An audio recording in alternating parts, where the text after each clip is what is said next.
뭐 이젠 Y700 2세대를 사지 않을 이유가 거의 없어졌습니다.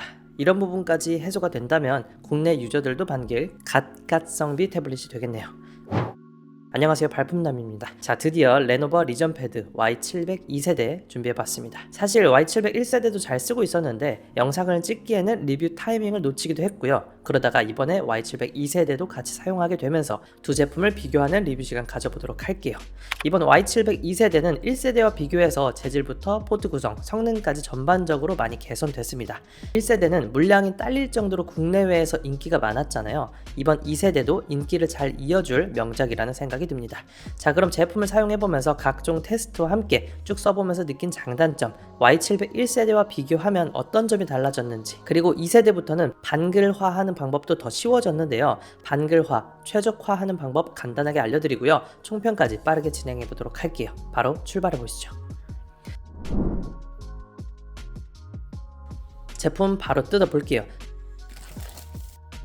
전체적인 구성은 Y700 1세대와 비슷합니다. 먼저 태블릿 본체가 보이고요. 다음으로는 충전기가 보이는데 직구 제품이기 때문에 110V의 충전기가 제공돼요. 물론 젠더를 사용하면 되지만 돼지코어가 은근 쓰기 귀찮거든요. 저는 그냥 집에 있는 고속 충전기 사용하게 될 것 같습니다.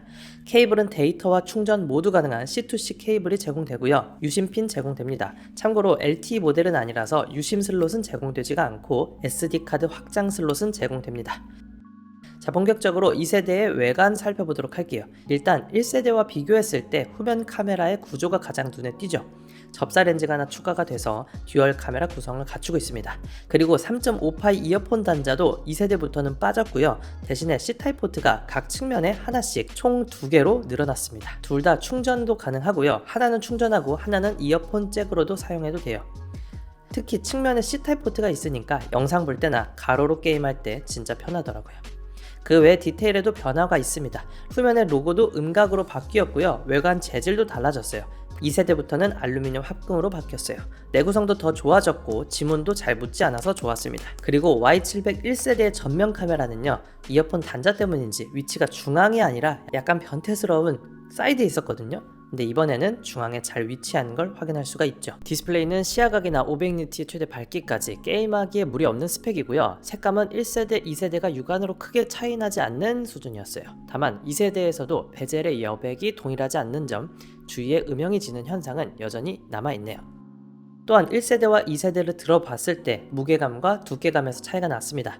Y700 1세대도 사용하면서 그렇게 무겁다는 생각은 하지 않았거든요. 근데 Y700 2세대를 같이 들어보니까 2세대는 더 얇아지고 더 가벼워졌습니다. 근데 얇아지면 발열을 잘 잡을 수 있을까 라는 생각이 들 텐데요. 이건 잠시 후에 테스트를 통해서 확인해 볼게요. 자, Y700 2세대와 1세대 스펙 비교표부터 확인해 보겠습니다. 일단 프로세서는 스냅드래곤 8 젠1으로 업그레이드가 되었고 램과 저장 공간 모두 증가했죠. 디스플레이의 기본 스펙은 동일하지만 주사율이 144Hz로 개선되었고요. 나머지 시스템이나 포트 등에서도 약간의 차이가 있습니다. 그리고 충전은 45W의 고속 충전을 지원하고요. 0에서 40%까지는 10분이면 빠르게 충전이 가능했고 0부터 완충까지는 50분에서 60분 정도가 소요됐습니다. 와일드라이프 테스트도 해봤는데요. 1세대는 1260점, 2세대는 2785점으로 그래픽 성능 역시나 2.2배 정도 개선된 모습을 보여줍니다. 다음으로는 실사용 테스트를 해볼 건데요. 일단 OTT와 유튜브 영상 테스트 해볼게요. Y700 2세대는 와이드바인 L1 등급 모델입니다. 이게 무슨 뜻이냐면 OTT 플랫폼의 화질을 FHD 이상의 화질로 시청이 가능하단 말입니다. 넷플릭스가 FHD 이상급으로 된다면 웨이브, 쿠팡플레이, 티빙 등 웬만한 OTT 플랫폼도 동일하게 적용 가능해요. 물론 해상도가 2560by 1600을 지원하지만 유튜브를 4K로 재생했을 때 끊김없이 쾌적하게 시청 가능했습니다. 그리고 색감도 좋고 밝기도 500니트로 영상 보기에 좋은 스펙이었어요. 사운드 테스트도 해봤는데요.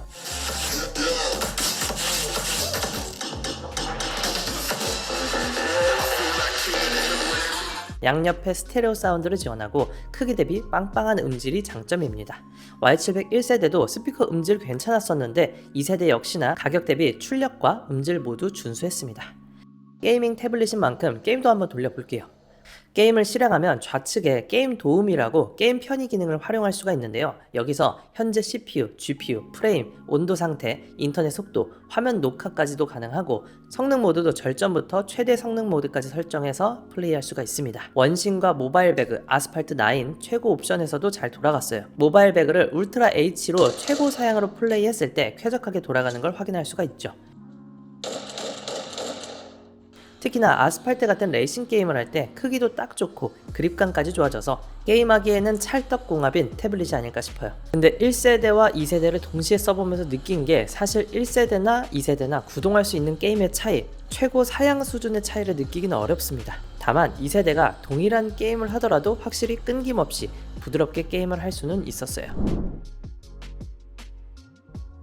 자, 안정성과 발열 테스트도 해볼게요.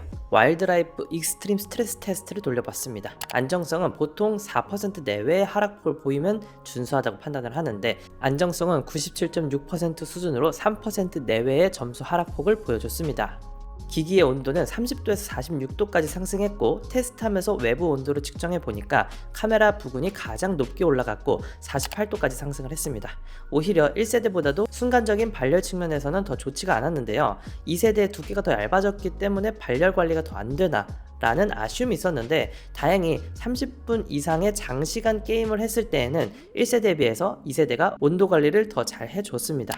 그러니까 전력 효율 관리 측면에서는 2세대가 더 좋다고 해석할 수가 있겠죠. 다음으로는 반그라와 최적화하는 방법 알려드릴게요. 촬영을 하다 보니까 업데이트되고 나서 반그라 방법이 좀 바뀌었더라고요. 처음 2세대가 나왔을 때보다는 업데이트되고 나서 좀 더 불편해졌는데 그래도 반그라 작업은 잘 됐습니다. 그래서 이전에 쉽게 할 수 있는 방법과 새롭게 할 수 있는 방법 같이 알려드릴게요. 원래는 레노버 기본 앱 앱센터에서 구글 플레이 스토어를 검색해서 다운로드 받아주시면 되는데요. 23년 10월 중순에 업데이트가 되고 나서 레노버 앱센터에서 바로 구글 스토어가 뜨지 않는 경우가 있어요. 이럴 때는 기본 앱에서 인터넷 아이콘을 누르고 apkpure.com 사이트로 접속해 줍니다. 여기서 구글 플레이 스토어를 검색하시고요. 다운로드 받아주시면 되는데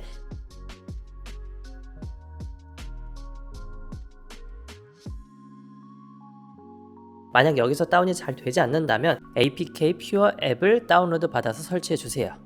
앱에서 구글 스토어를 깔아주시면 됩니다.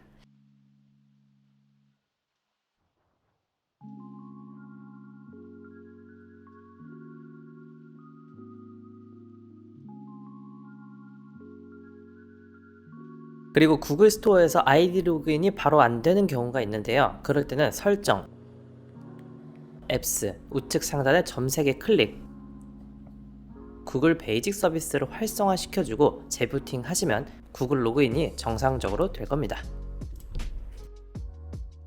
애퓨어 앱은 나중에는 필요 없으니까 다 설치하고 나서는 삭제해 주시면 되겠죠. 이후로는 업데이트 상관없이 동일하게 진행하시면 됩니다. 자, 이제 본격적으로 Y700 2세대를 반글화 해볼게요. 플레이스토어에서 set edit이라고 검색하고 설치해 줍니다. 경고나 팝업 창 나오면 쭉 넘겨주시고요. 상단 중앙에 보면 New Add Setting이라고 보이실 거예요. 이거 누르시고 System _Locales라고 입력해 주세요. 그리고 다음 화면에서는 KO-KR이라고 입력해 주시면 됩니다. 이제 재부팅 해주면 배경 화면이나 설정 화면에서 한글로 바뀐 거 보실 수 있을 거예요. 그 다음으로는 플레이 스토어에 다시 가셔서 G보드라고 검색해서 구글 키보드를 깔아주세요.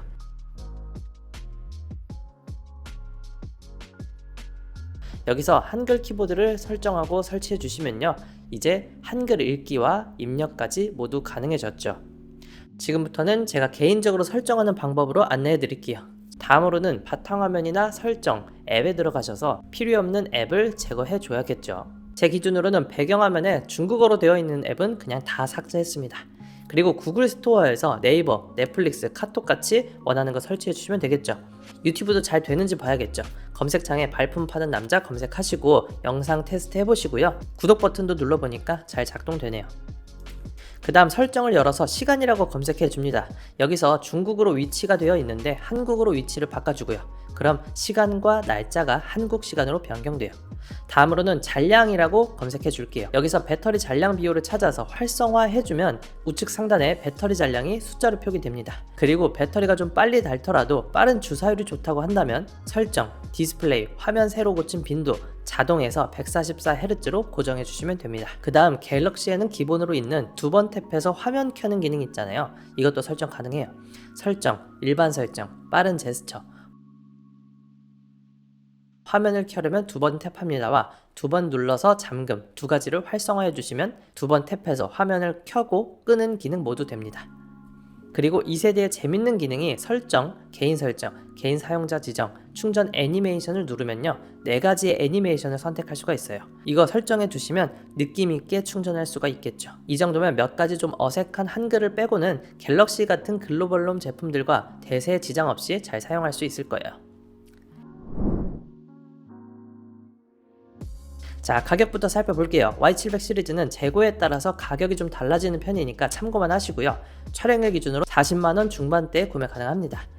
알리익스프레스와 지속적으로 얘기 중인데요. 그리고 반응이 좋으면 11월 정도에 얘기를 잘 해서 11월 선착순 핫일 때 저렴하게 물량 좀 받을 수 있을지 이야기 좀 해보겠습니다. 자, 그럼 이 제품을 사야 하나 말아야 하나 고민하시는 분들께 딱 정리해 드릴게요. 일단 Y700 1세대를 쓰시는 분들이 굳이 기변하실 필요는 없어 보여요.